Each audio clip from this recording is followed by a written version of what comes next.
27ஆம் அதிகாரம். நாளைய தினத்தை குறித்து பெருமை பாராட்டாதே, ஒரு நாள் பிறப்பிப்பதை அறியாயே.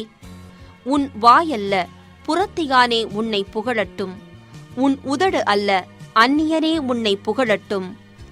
கல் கணமும் மணல் பாரமுமாயிருக்கும், மூடனுடைய கோபமோ இவ்விரண்டிலும் பாரமாம்.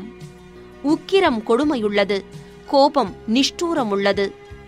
பொறாமையோவென்றால் அதற்கு முன்னிற்கத்தக்கவன் யார்? மறைவான சிநேகத்தை பார்க்கிலும் வெளிப்படையான கடிந்து கொள்ளுதல் நல்லது. சிநேகிதன் அடிக்கும் அடிகள் உண்மையானவைகள், சத்துரு இடும் முத்தங்களோ வஞ்சனையுள்ளவைகள். திருப்தி அடைந்தவன் தேன்கூட்டையும் மிதிப்பான், பசியுள்ளவனுக்கோ கசப்பான பதார்த்தங்களும் தித்திப்பாயிருக்கும். தன் கூட்டை விட்டு அலைகிற குருவி எப்படி இருக்கிறதோ அப்படியே தன் ஸ்தானத்தை விட்டு அலைகிற மனுஷனும் இருக்கிறான். பரிமள தைலமும் சுகந்த தூபமும் இருதயத்தை களிப்பாக்குவது போல ஒருவனுடைய சிநேகிதன் உட்கருத்தான ஆலோசனையினால் பாராட்டும் இன்பமானது களிப்பாக்கும். உன் சிநேகிதனையும் உன் தகப்பனுடைய சிநேகிதனையும் விட்டுவிடாதே. உன் ஆபத்து காலத்தில் உன் சகோதரனுடைய வீட்டிற்கு போகாதே. தூரத்திலுள்ள சகோதரனிலும் சமீபத்திலுள்ள அயலானே வாசி. என் மகனே, என்னை நிந்திக்கிறவனுக்கு நான் உத்தரவு கொடுக்கத்தக்கதாக நீ ஞானவானாகி என் இருதயத்தை சந்தோஷப்படுத்து. விவேகி ஆபத்தைக் கண்டு மறைந்து கொள்ளுகிறான், பேதைகளோ நெடுகப் போய் தண்டிக்கப்படுகிறார்கள். அந்நியனுக்காக பிணைப்படுகிறவனுடைய வஸ்திரத்தை எடுத்துக்கொள், அந்நிய ஸ்திரீக்காக ஈடு வாங்கிக்கொள். ஒருவன் அதிகாலையிலே எழுந்து உரத்த சத்தத்தோடே தன் சிநேகிதனுக்குச் சொல்லும் ஆசிர்வாதம் சாபமாக எண்ணப்படும். அடைமழை நாளில் ஓயாத ஒழுக்கும் சண்டைக்காரியான ஸ்திரீயும் சரி. அவளை அடக்கப் பார்க்கிறவன் காற்றை அடக்கி தன் வலது கையினால் எண்ணெயை பிடிக்கப் பார்க்கிறான். இரும்பை இரும்பு கருக்கிடும், மனுஷனும் தன் சிநேகிதனுடைய முகத்தை கருக்கிடுகிறான். அத்திமரத்தை காக்கிறவன் அதன் கனியை புசிப்பான், தன் எஜமானை காக்கிறவன் கனமடைவான். தண்ணீரில் முகத்துக்கு முகம் ஒத்திருக்குமா போல மனுஷரில் இருதயத்திற்கு இருதயம் ஒத்திருக்கும். பாதாளமும் அழிவும் திருப்தியாகிறதில்லை, அதுபோல மனுஷனுடைய கண்களும் திருப்தியாகிறதில்லை. வெள்ளிக்கு குகையும் பொன்னுக்கு புடமும் சோதனை, மனுஷனுக்கு அவனுக்கு உண்டாகும் புகழ்ச்சியே சோதனை. மூடனை உரலில் போட்டு உலக்கையினால் நொய்யோடே நொய்யாக குத்தினாலும் அவனுடைய மூடத்தனம் அவனை விட்டு நீங்காது. உன் ஆடுகளின் நிலைமையை நன்றாய் அறிந்துகொள், உன் மந்தைகளின் மேல் கவனமாயிரு. செல்வம் என்றைக்கும் நிலையாது, கிரீடம் தலைமுறை தலைமுறை தோறும் நிலை நிற்குமோ? புல் முளைக்கும், பச்சிலைகள் தோன்றும், மலைப்பூண்டுகள் சேர்க்கப்படும். ஆட்டுக்குட்டிகள் உனக்கு வஸ்திரத்தையும் கெடாக்கள் வயல் வாங்கத்தக்க கிரயத்தையும் கொடுக்கும். வெள்ளாட்டுப்பால் உன் ஆகாரத்துக்கும் உன் வீட்டாரின் ஆகாரத்துக்கும் உன் வேலைக்காரிகளின் பிழைப்புக்கும் போதுமானபடி இருக்கும். 28ஆம் அதிகாரம். ஒருவனும் தொடராதிருந்தும் துன்மார்க்கர் ஓடிப்போகிறார்கள், நீதிமான்களோ சிங்கத்தைப் போலே தைரியமாயிருக்கிறார்கள். தேசத்தின் பாவத்து நிமித்தம் அதன் அதிகாரிகள் அநேகராயிருக்கிறார்கள். புத்தியும் அறிவுமுள்ள மனுஷனாலோ அதன் நற்சீர் நீடித்திருக்கும். ஏழைகளை ஒடுக்குகிற தரித்திரன் ஆகாரம் விளையாதபடி வெள்ளமாய் அடித்து கொண்டு போகிற மழையைப் போலிருக்கிறான். வேத பிரமாணத்தை விட்டு விலகுகிறவர்கள் துன்மார்க்கரை புகழுகிறார்கள். வேத பிரமாணத்தை கை கொள்ளுகிறவர்களோ அவர்களோடே போராடுகிறார்கள். துஷ்டர் நியாயத்தை அறியார்கள், கர்த்தரை தேடுகிறவர்களோ சகலத்தையும் அறிவார்கள். இரு வழிகளில் நடக்கிற திரியாவரக்காரன் ஐஸ்வர்யவானாயிருந்தாலும் நேர்மையாய் நடக்கிற தரித்திரன் அவனிலும் வாசி. வேத பிரமாணத்தை கை கொள்ளுகிறவன் விவேகமுள்ள புத்திரன். போஜன பிரியருக்கு தோழனாயிருக்கிறவனோ தன் தகப்பனை அவமானப்படுத்துகிறான்.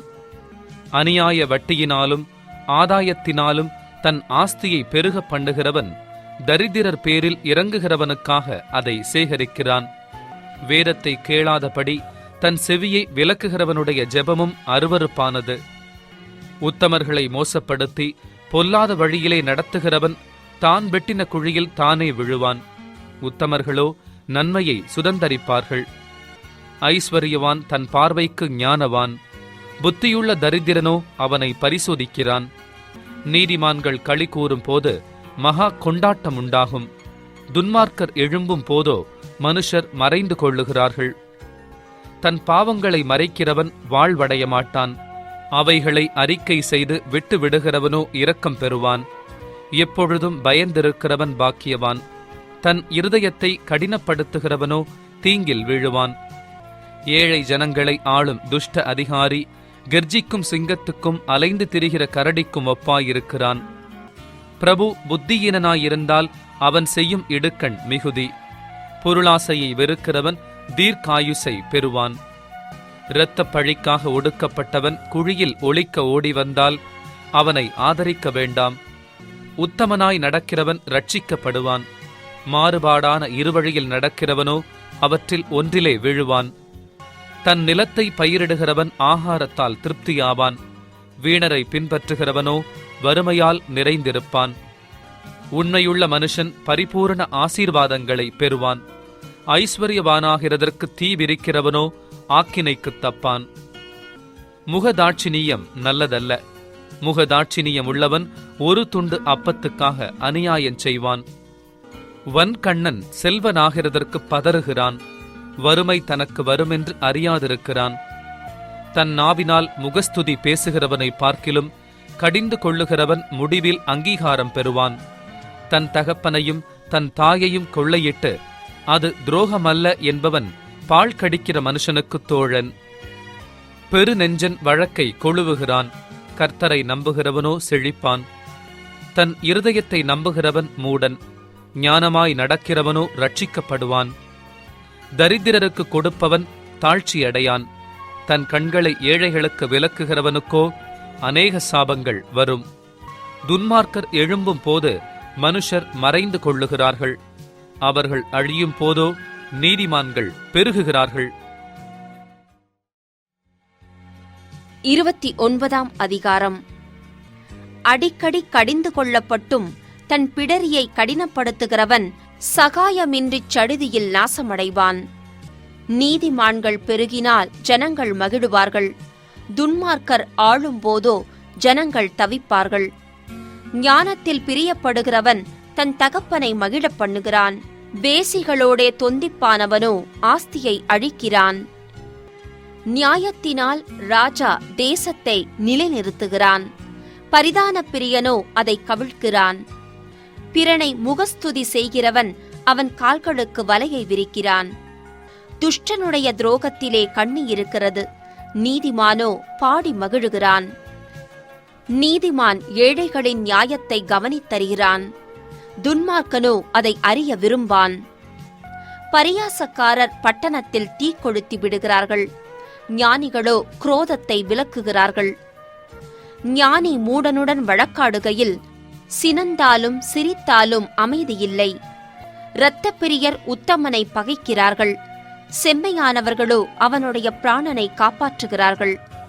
மூடன் தன் உள்ளத்தையெல்லாம் வெளிப்படுத்துகிறான். ஞானியோ அதை பின்னுக்கு அடக்கி வைக்கிறான். அதிபதியானவன் பொய்களுக்கு செவி கொடுத்தால் அவன் ஊழியக்காரர் யாவரும் துன்மார்க்கராவார்கள். தரித்திரனும் கொடுமைக்காரனும் ஒருவரையொருவர் சந்திக்கிறார்கள். அவ்விருவருடைய கண்களுக்கும் கர்த்தர் வெளிச்சம் கொடுக்கிறார். ஏழைகளுடைய நியாயத்தை உண்மையாய் விசாரிக்கிற ராஜாவின் சிங்காசனம் என்றும் நிலை பெற்றிருக்கும். பிரம்பும் கடிந்து கொள்ளுதலும் ஞானத்தை கொடுக்கும். தன் இஷ்டத்திற்கு விடப்பட்ட பிள்ளையோ தன் தாய்க்கு வெட்கத்தை உண்டு பண்ணுகிறான். துன்மார்க்கர் பெருகினால் பாவமும் பெருகும். நீதிமான்களோ அவர்கள் விழுவதைக் காண்பார்கள். உன் மகனை சிட்சை செய், அவன் உனக்கு ஆறுதல் செய்வான். உன் ஆத்துமாவுக்கு ஆனந்தத்தையும் உண்டாக்குவான். தீர்க்க தரிசனமில்லாத இடத்தில் ஜனங்கள் சீர்கெட்டுப் போவார்கள். வேதத்தை காக்கிறவனோ பாக்கியவான். அடிமையானவன் வார்த்தைகளினாலே அடங்கான். அவைகளை அவன் அறிந்தாலும் உத்தரவு கொடான். தன் வார்த்தைகளில் பதறுகிற மனுஷனை கண்டாயானால் அவனை நம்புவதைப் பார்க்கிலும் மூடனை நம்பலாம். ஒருவன் தன் அடிமையை சிறு பிராயம் முதல் இளக்காரமாக வளர்த்தால் முடிவிலே அவன் தன்னை புத்திரனாக பாராட்டுவான். கோபக்காரன் வழக்கை கொழுவுகிறான், மூர்க்கன் பெரும் பாதகன். மனுஷனுடைய அகந்தை அவனை தாழ்த்தும், மனத்தாழ்மையுள்ளவனோ கனமடைவான். திருடனோடே பங்கிட்டுக் கொள்ளுகிறவன் தன் ஆத்துமாவை பகைக்கிறான். சாபத்தை அவன் கேட்டாலும் காரியத்தை வெளிப்படுத்த மாட்டான். மனுஷனுக்கு பயப்படும் பயம் கண்ணியை வருவிக்கும். கர்த்தரை நம்புகிறவனோ உயர்ந்த அடைக்கலத்திலே வைக்கப்படுவான்.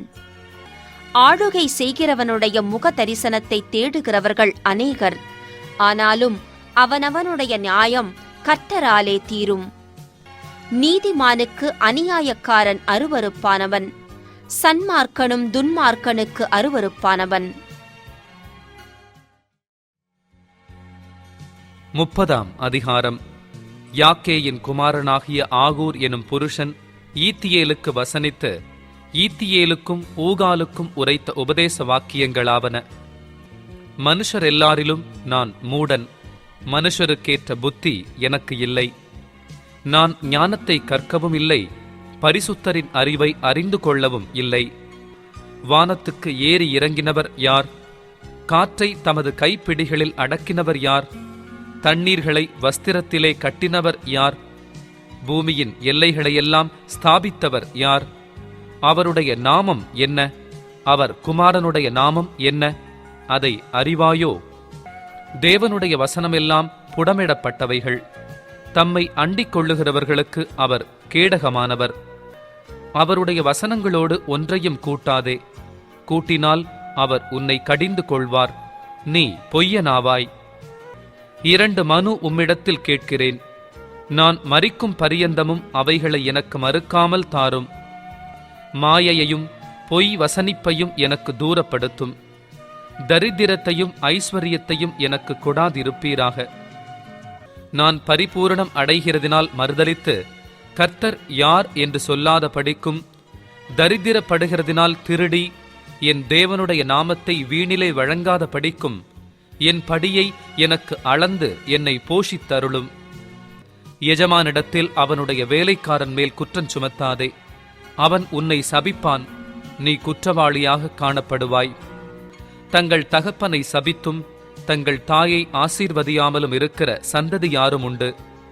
தாங்கள் அழுக்கற கழுவப்படாமலிருந்தும் தங்கள் பார்வைக்கு சுத்தமாக தோன்றுகிற சந்ததியாரும் உண்டு. வேறொரு சந்ததியாரும் உண்டு. அவர்கள் கண்கள் எத்தனை மேட்டிமையும் அவர்கள் இமைகள் எத்தனை நெரிப்புமானவைகள். தேசத்தில் சிறுமையானவர்களையும் மனுஷரில் எளிமையானவர்களையும் பட்சிப்பதற்கு கட்கங்களையொத்த பற்களையும் கத்திகளையொத்த கடைவாய் பற்களையும் உடைய சந்ததியாரும் உண்டு. தா தா என்கிற 2 குமாரத்திகள் அட்டைக்கு உண்டு. திருப்தியடையாத 3 உண்டு. போதும் என்று சொல்லாத 4 உண்டு. அவையாவன: பாதாளமும் மலட்டு கர்ப்பமும் தண்ணீரால் திருப்தி அடையாத நிலமும் போதுமென்று சொல்லாத அக்கினியுமே. தகப்பனை பரியாசம் பண்ணி தாயின் கட்டளையை அசட்டை பண்ணுகிற கண்ணை நதியின் காகங்கள் பிடுங்கும், கழுகின் குஞ்சுகள் தின்னும். எனக்கு மிகவும் ஆச்சரியமானவைகள் 3 உண்டு. என் புத்தி கெட்டாதவைகள் 4 உண்டு. அவையாவன: ஆகாயத்தில் கழுகினுடைய வழியும், கன்மலையின் மேல் பாம்பினுடைய வழியும், நடுக்கடலில் கப்பலினுடைய வழியும், ஒரு கன்னிகையை நாடிய மனுஷனுடைய வழியுமே. அப்படியே விபச்சார ஸ்திரீயினுடைய வழியும் இருக்கிறது. அவள் தின்று தன் வாயை துடைத்து, நான் ஒரு பாவமும் செய்யவில்லை என்பாள்.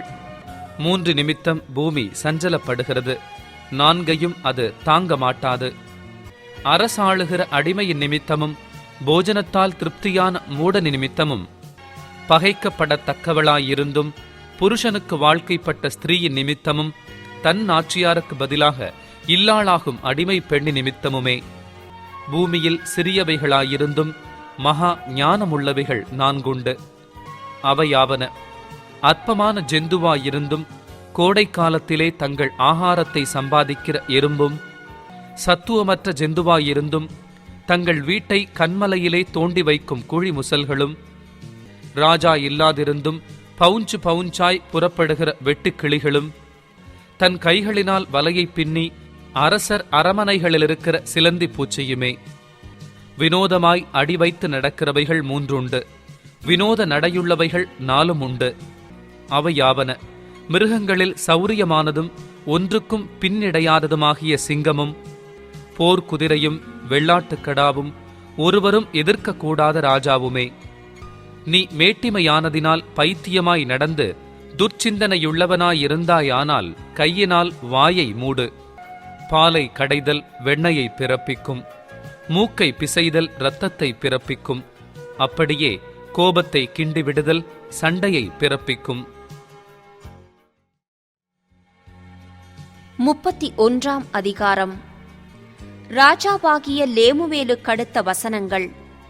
அவன் தாய் அவனுக்கு போதித்த உபதேசமாவது: என் மகனே, என் கற்பத்தின் குமாரனே, என் பொருத்தனைகளின் புத்திரனே, ஸ்திரீகளுக்கு உன் பெலனையும் ராஜாக்களை கெடுக்கும் காரியங்களுக்கு உன் வழிகளையும் கொடாதே. திராட்சரசம் குடிப்பது ராஜாக்களுக்கு தகுதியல்ல. லேமுவேலே, அது ராஜாக்களுக்கு தகுதியல்ல. மதுபானம் பிரபுக்களுக்கு தகுதியல்ல.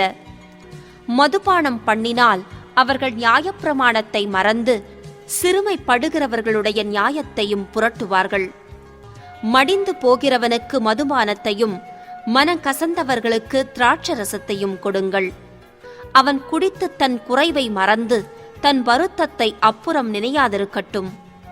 ஊமையனுக்காகவும் திக்கற்றவர்கள் எல்லாருடைய நியாயத்துக்காகவும் உன் வாயைத் திற. உன் வாயைத் திறந்து நீதியாய் நியாயம் தீர்த்து சிறுமையும் எளிமையுமானவனுக்கு நியாயஞ்செய்.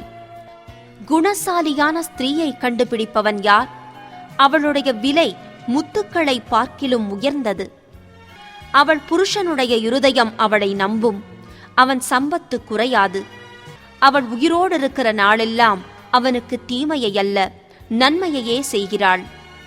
ஆட்டு மயிரையும் சணலையும் தேடி தன் கைகளினால் உற்சாகத்தோடே வேலை செய்கிறாள். அவள் வியாபார கப்பல்களைப் போலிருக்கிறாள். தூரத்திலிருந்து தன் ஆகாரத்தை கொண்டு வருகிறாள். இருட்டோடே எழுந்து தன் வீட்டாருக்கு ஆகாரம் கொடுத்து தன் வேலைக்காரிகளுக்கு படியளக்கிறாள். ஒரு வயலை விசாரித்து அதை வாங்குகிறாள். தன் கைகளின் சம்பாத்தியத்தினால் திராட்சத் தோட்டத்தை நாட்டுகிறாள். தன்னை பெலத்தால் இடைக்கட்டிக் கொண்டு தன் கைகளை பலப்படுத்துகிறாள். தன் வியாபாரம் பிரயோஜனம் உள்ளதென்று அறிந்திருக்கிறாள். இரவிலே அவள் விளக்கு அணையாதிருக்கும். தன் கைகளை ராட்டினத்தில் வைக்கிறாள். அவள் விரல்கள் கதிரை பிடிக்கும். சிறுமையானவர்களுக்கு தன் கையை திறந்து ஏழைகளுக்கு தன் கரங்களை நீட்டுகிறாள். தன் வீட்டார் அனைவருக்கும் இரட்டைப்புரை உடுப்பிருக்கிறதால் தன் வீட்டாரின் நிமித்தம் குளிருக்கு பயப்படாள். இரத்தின கம்பளங்களை தனக்கு உண்டு பண்ணுகிறாள். மெல்லிய புடவையும் இரத்தாம்பரமும் அவள் உடுப்பு. அவள் புருஷன் தேசத்து மூப்பர்களோடே நியாயஸ்தலங்களில் உட்கார்ந்திருக்கையில் பேர் பெற்றவனாயிருக்கிறான். மெல்லிய புடவைகளை உண்டு பண்ணி விற்கிறாள். கச்சைகளை வர்த்தகரிடத்தில் ஒப்புவிக்கிறாள். அவள் உடை பலமும் அலங்காரமுமாயிருக்கிறது. வருங்காலத்தை பற்றியும் மகிழுகிறாள். தன் வாயை ஞானம் விளங்க திறக்கிறாள். தயையுள்ள போதகம் அவள் நாவின் மேல் இருக்கிறது. அவள் சோம்பலின் அப்பத்தை புசியாமல் தன் வீட்டு காரியம் எப்படி நடக்கிறது என்று கண்ணோக்கமாயிருக்கிறாள். அவள் பிள்ளைகள் எழும்பி அவளை பாக்கியவதி என்கிறார்கள். அவள் புருஷனும் அவளை பார்த்து, அநேகம் பெண்கள் குணசாலிகளாயிருந்ததுண்டு, நீயோ அவர்கள் எல்லாருக்கும் மேற்பட்டவள் என்று அவளை புகழுகிறான். சௌந்தரியம் வஞ்சனையுள்ளது, அழகும் வீண். கர்த்தருக்கு பயப்படுகிற ஸ்திரீயே புகழப்படுவாள். அவள் கைகளின் பலனை அவளுக்கு கொடுங்கள். அவளுடைய செய்கைகள் வாசல்களில் அவளை புகழக் கடவது. பிரசங்கி 1ஆம் அதிகாரம். தாவீதின் குமாரனும் எருசலேமின் ராஜாவுமாகிய பிரசங்கியின் வாக்கியங்கள். மாயை, மாயை, எல்லாம் மாயை என்று பிரசங்கி சொல்லுகிறான். சூரியனுக்கு கீழே மனுஷன் படுகிற எல்லா பிரயாசத்தினாலும் அவனுக்கு பலன் என்ன? ஒரு சந்ததி போகிறது, மறு சந்ததி வருகிறது. பூமியோ என்றைக்கும் நிலைத்திருக்கிறது. சூரியன் உதிக்கிறது, சூரியன் அஸ்தமிக்கிறது. தான் உதித்த இடத்திற்கே அது திரும்பவும் தீவிரிக்கிறது. காற்று தெற்கே போய் வடக்கேயும் சுற்றி சுழன்று சுழன்று அடித்து தான் சுற்றின இடத்துக்கே திரும்பவும் வரும். எல்லா நதிகளும் சமுத்திரத்திலே ஓடி விழுந்தும் சமுத்திரம் நிரம்பாது. தாங்கள் உற்பத்தியான இடத்திற்கே நதிகள் மறுபடியும் திரும்பும். எல்லாம் வருத்தத்தினால் நிறைந்திருக்கிறது. அது மனுஷரால் சொல்லி முடியாது. காண்கிறதினால் கண் திருப்தியாகிறதில்லை, கேட்கிறதினால் செவி நிரப்பப்படுகிறதுமில்லை. முன் இருந்ததே இனிமேலும் இருக்கும், முன் செய்யப்பட்டதே பின்னும் செய்யப்படும். சூரியனுக்கு கீழே நூதனமானது ஒன்றுமில்லை. இதை பார், இது நூதனம் என்று சொல்லப்படத்தக்க காரியம் ஒன்றுண்டோ? அது நமக்கு முன்னுள்ள பூர்வ காலங்களிலும் இருந்ததே.